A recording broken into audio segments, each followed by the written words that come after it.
জন্য ভালো। হয়তো আমরা সংখ্যায় কম থাকি, কিন্তু সেখানে আমরা রক্ত দিয়ে এসেছি, কিন্তু সেই জায়গাটা আমরা ছাড়ি নাই, আমরা আপোষও করি নাই।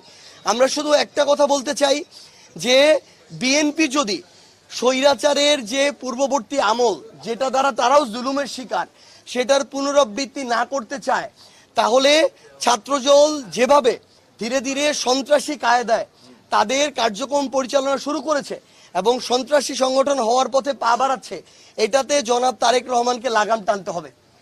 যদি লাগাম না টানতে পারে তাহলে তিনি ঘোষণা দিক যে তিনি তার একটা ছাত্র সংগঠনকে পেটুয়া বাহিনী হিসেবে ব্যবহার করবেন।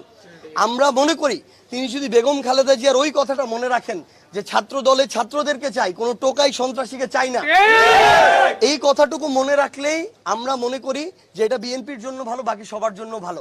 কিন্তু এটাও আমরা পাশাপাশি বলে রাখি, আমরা আমাদের প্রতিবাদ করতে থাকব। প্রতিবাদের ভাষা এক একজনের এক এক রকম হবে, জনগণ নির্ধারণ করবে জনগণ কোনটা গ্রহণ করবে কোনটা করবে না। আপনার কোনো কথায় যদি দ্বিমত থাকে, আপনিও আপনার জায়গা থেকে দ্বিমত প্রকাশ করেন, সিদ্ধান্ত জনগণ নিবে যে জনগণ এই কথার সাথে একমত হয় কি হয় না। না, তারা তাদের জায়গা থেকে দলীয়ভাবে প্রতিবাদ জানিয়েছে, কিন্তু আমরা মনে করি যে এটা দল হিসেবে তো আমাদের একটা লড়াই, এবং এই লড়াইটা আমাদের লড়তে হবে। এর মধ্য দিয়ে আমরা দল হিসেবে আরো পরিণত হব, আরো সুসংগঠিত হব, আরো বড় হব, এবং আমরা ওই লড়াইটা করতে চাই। প্রশাসন খুব স্বাভাবিকভাবে, আমরা ওই দিনও দেখেছি এবং গতকালকেও দেখেছেন আপনারা, প্রশাসন ছিল এখানে পক্ষপাতমূলক। প্রথমে একটু নীরব দেখছিলাম, পরে দেখলাম পক্ষপাতমূলক হয়ে গেল। এমপির কথা অনুযায়ী প্রশাসন সিদ্ধান্ত নেয়, সরকারের কথা অনুযায়ী প্রশাসন সিদ্ধান্ত নেয়। আপনারা গতকালকে দেখেছেন যখন সর্বশেষ একটা মামলা দায়েরের জন্য আমার পার্টির আহ্বায়ক এবং দক্ষিণাঞ্চলের মুখ্য সংগঠক হাসনাত আবদুল্লাহরা একটা পুলিশ ফাঁড়িতে যায়, সেখানে আমাদেরকে, আমরা হয়তো সেখানে 100 জন ছিলাম, আমাদেরকে বাধা দেওয়ার জন্য পুলিশের বিভিন্ন ফোর্সের 500 জন ছিল।